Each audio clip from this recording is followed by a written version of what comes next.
Welcome to Wellness Rebranded. We know there is so much conflicting health and fitness advice out there. And you're tired of the wellness fads, endless diets, and impossible standards that make you feel like nothing you do is ever enough. You're ready to tune into your mind and body and feel empowered around health. This is the Wellness Rebranded podcast.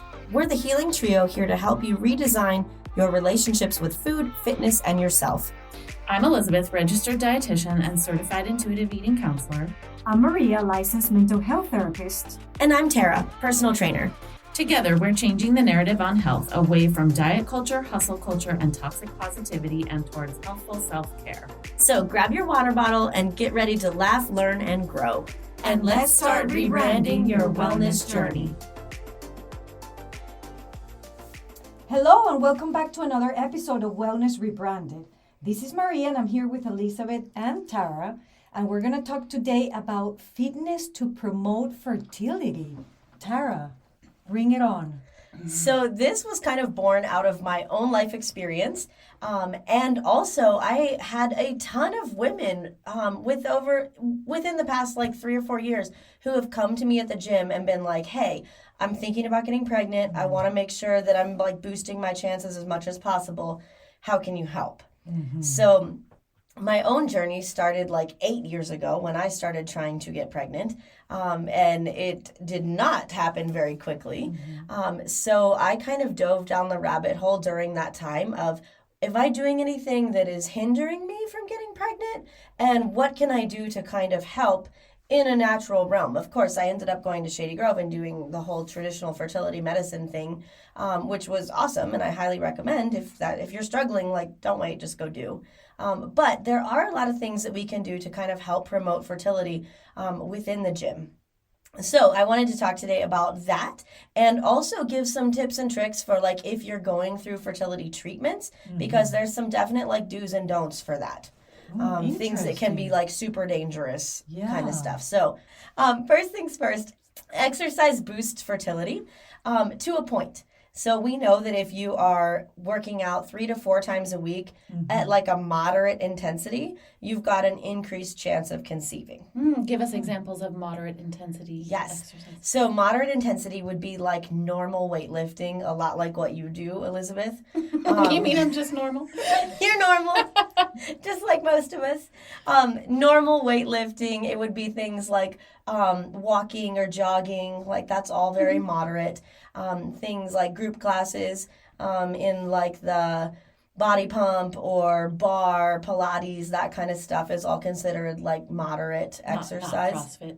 Yeah, CrossFit's kind of a tricky one, right? Because if you love CrossFit, I don't want to tell you to stop doing it. Mm-hmm. But if you're having trouble conceiving, you might want to scale it back a little bit. Take more breaks. Don't worry about getting your name up on the leaderboard.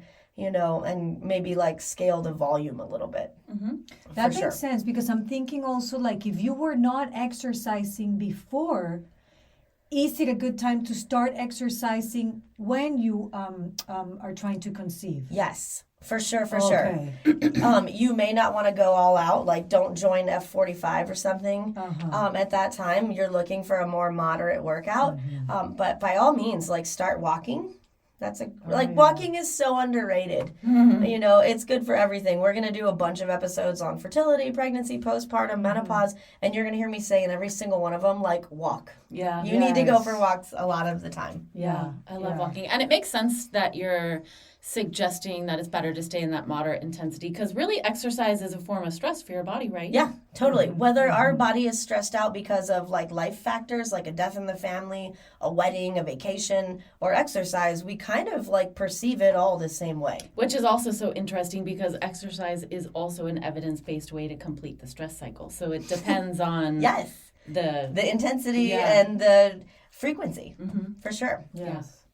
So if you're just trying to conceive naturally and you don't have any fertility issues, you can kind of take the gloves off and do whatever you want within reason. Mm-hmm.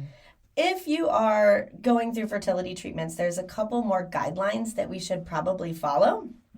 Mm-hmm. So if you're starting IVF or IUI, IUI is like an intrauterine insemination. This is like what I did to conceive my son. It's basically like a turkey baster at the right moment with a lot of drugs in between, right? So if you're doing this, you can do whatever workouts you've been doing until you start your stims. So when you're in the midst of fertility treatments, there's a whole ton of testing they make you do in the beginning. They want to make sure your fallopian tubes look good and your uterus is hospitable and that everything is functioning properly. During that time, you can work out however you really want to. Again, moderate is the goal, but if you wanted to throw in a couple higher intensity days like really fast running or a HIIT class, it's okay. Once you start doing stims, the whole idea is that you're growing a bunch of eggs in your ovaries. Typically, we get like 1 egg in each ovary-ish per month, and then we ovulate, and that's when you get pregnant, right? But during stims, you'll get like 15 or 20 eggs, hopefully, right? The point is to get like a lot.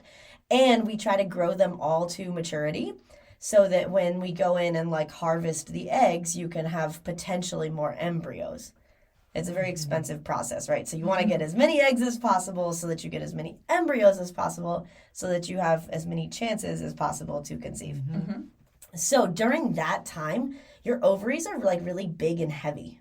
We don't typically think of this, right? Your ovaries are about the size of almonds normally, but when you have a ton of eggs growing in there, they get way bigger. So during that time, you really need to back off, and it should be only walking and like moderate to light weightlifting because of the risk of ovarian torsion. So what that means is your beautiful little ovary that like hangs out there might get twisted and then you lose blood supply and it'll end up needing like surgery, or it could be like a serious issue if that happens.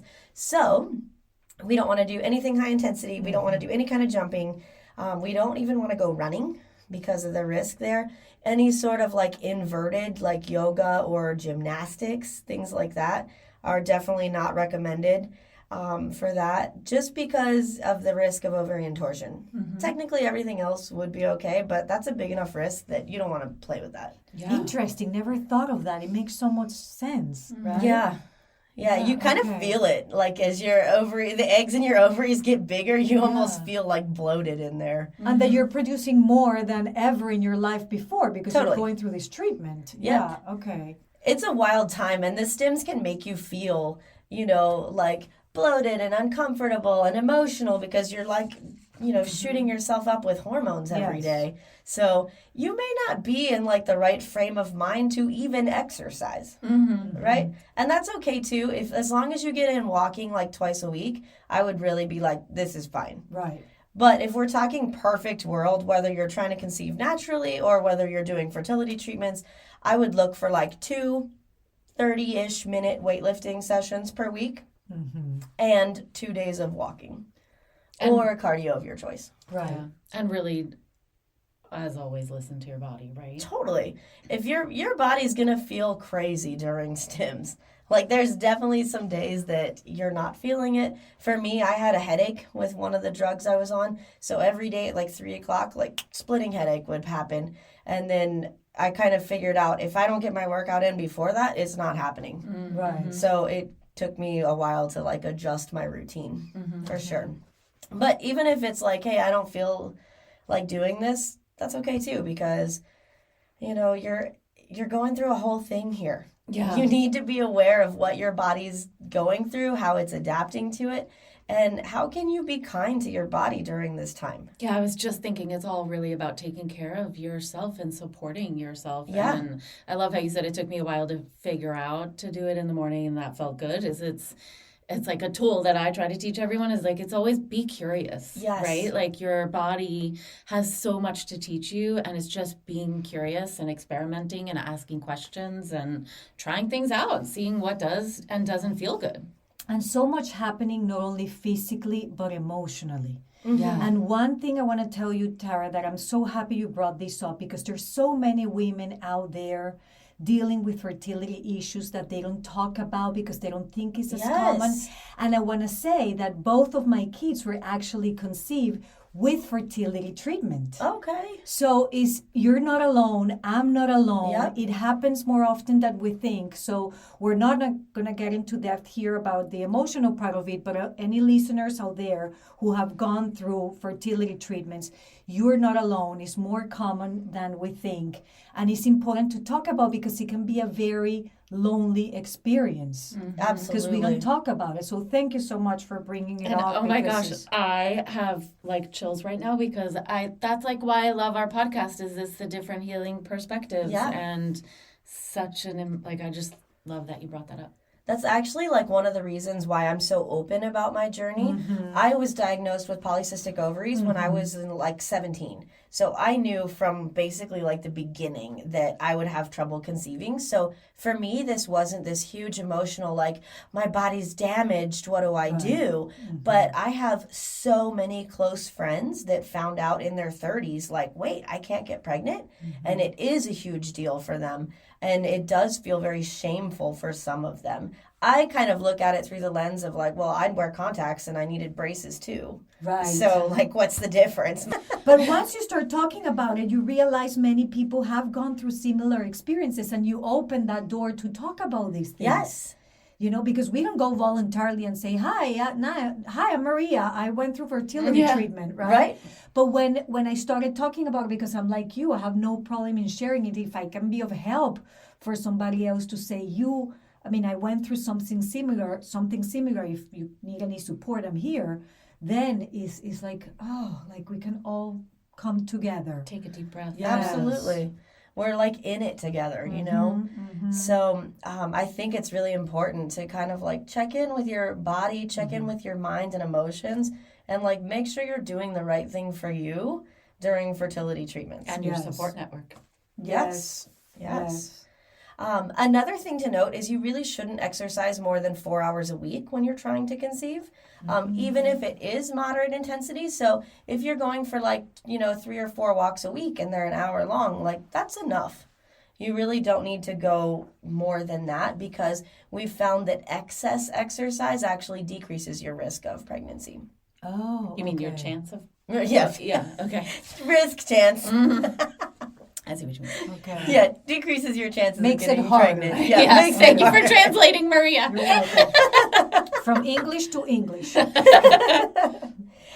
So other things that I would recommend is stress relief. Comes up every time. Every time, man. You know, trying to get pregnant is really stressful. Even if you know, like me, like, hey, I knew my body was not going to happen naturally. It was still stressful for me and I knew it was coming. So I can only imagine that if you're like in your 30s and trying to get pregnant and you're blindsided by the fact that, you know, your eggs are old or your ovaries don't even grow your eggs all the way or whatever the case may be, that's like way more stressful, right? So we're really looking... Because you're not prepared. You had time to prepare. I prepared inadvertently like my whole life for this. And everybody else is just being shocked with it and then having to make choices because the older you get, the less your fertility. So much pressure too. Yes. You know, on timing and decisions. Yeah, yes. Totally. And I don't think like doctors help. Like I went to the doctor at one point and they were like, your eggs are getting powdered. You better hurry. I know. And I was like, I'd kind of like to be married first. You know? Yes. So I kind of felt the pressure there too. But doing things that are going to help relieve that stress, like bar, yoga, tai chi, Pilates, you know, think of like the mind-body exercises. Those are going to be really helpful. But if you find whatever kind of exercise helpful, do that. If it's all like, if, you know, boxing relieves stress for you, right, do the boxing. Well, and also there may be things that relieve your stress that aren't movement related. Yeah, too. absolutely. I know that we're talking specifically about movement, but just to point out. Yeah. What about stretching? Like, for example, for me, stretching is really relaxing. Like at the end of a light exercise, just holding my knees, you know, hugging my knees and the child pose, for example, those kind of stuff. Yeah, totally add that in. Okay. Once you get pregnant, that's a different story. Well, yeah. And we'll talk about that. Okay. But during fertility, it's all good. Do all the stretching. Okay. For sure. A couple other tips would be don't smoke, don't drink alcohol in excess. I recommend not drinking alcohol at all while you're trying to get pregnant, particularly if you're on like drugs for fertility. Like it's not a good combo. You can. Technically you can, but I don't recommend it. Oh, so there's no medication that says like do not mix with alcohol. I'm thinking like psychiatric medications. 99% of that says do not mix with alcohol. Yeah. Like there might be one or two. I never took any of those. I've not heard of any of those for fertility, but you know, I would just like err on the side of caution. Yeah. And then of course, once you have your like turkey basting or your transfer or whatever, you're in your 2-week wait where you don't know if you're pregnant or not. Right. So of course, alcohol is contraindicated during that time. Yes. I want to talk a little bit about male factor fertility issues. We don't talk about this much, mostly because I feel like it's even more shameful for men, knowing that whatever issue they have going on is preventing a pregnancy from happening. But there's actually a really great solution if you have low sperm count, and it's heavy weightlifting. I know this sounds like very on brand for me. All I do is preach heavy weightlifting. But I'll give you a personal example. My husband will Wait, what? So lifting heavy weights helps or do not help? It does help. Huh. Okay. Yes. So when we started Shady Grove in like April of whatever year that was, they, do a sperm sample and then they test how many sperm are in it and are they swimming properly and all the things. And my husband was good to go. I forget how many million sperm or whatever were in there, but there was enough, right? And then he started doing this super high intensity, like 5 days a week, heavy weightlifting program. Completely unrelated. He just likes to be a dude bro. And then, of course, the day you go in for, like, your turkey basting, they, like, test all the sperm again and make sure it's all good, and then they wash it, which basically means they take out anything that's not live sperm. And his sperm count had increased by, like, 5 million sperm. Wow. Sample of one. Which caused me to dive deep into the research on this, and we absolutely have research that supports that heavy lifting increases testosterone.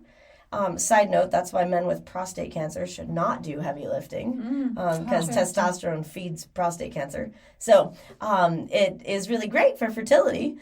So if you are doing heavy lifting several days a week, at least 4 is what the consensus was, you're going to increase sperm count.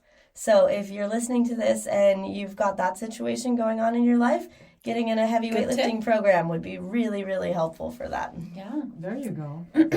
Last thing, a lot of what we do in fertility fitness is all geared towards helping you conceive and then making sure your body's ready to carry a pregnancy, right? Hopefully till full term.